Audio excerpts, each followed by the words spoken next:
you can do. I think the biggest thing why it's important to have a guy there is because whenever somebody gets on base, you're on base. Like you get to see something that, like for me as a major league first base coach, I did something that 1 in 30 guys in the world did.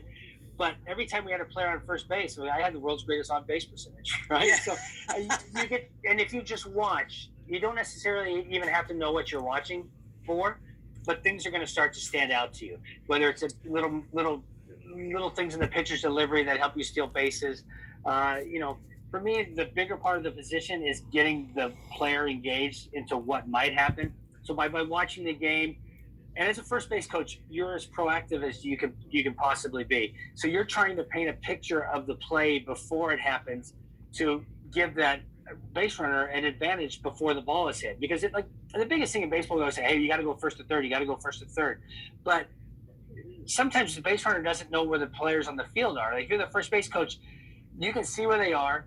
You can know that the hitter is up, might expose one of those holes they have on the field, and you're like, listen, if he hits this ball between first and second base, you don't even need to look at the third base coach. You go out of the blocks hard and you get to third base. So you're trying to paint a picture for what you think can happen at first base to the runner, just to keep him engaged, remind him of how many outs there are, get him involved in the play before the pitch actually happens. And I think that's the biggest job of a first base coach.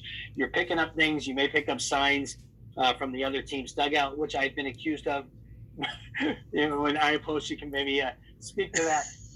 but like that's your job there. Just watch, and then relay information. Because if you're just watching, and again, you don't even need to know what you're looking for. Stuff will start to make sense to you, and don't rush it. Don't stress out over it. Like things that stand out will stand out if you have a basic knowledge of baseball. I think in the third base coaching boss, you're very reactionary. You're actually the eyes for a lot of players, especially on run scoring plays. So there's a lot of pressure that goes with that job. And I think, again, I talked about this with players and keeping movement. Like you just need to be in the flow of the game, and also being able to position yourself in the third base coaching box to where you can actually see a lot of things that are happening and keeping moving. So you have a rhythm too, because when your body's moving, your decision-making process becomes a lot easier than you can be if you have a pre-thought in your head and then your body's standing still.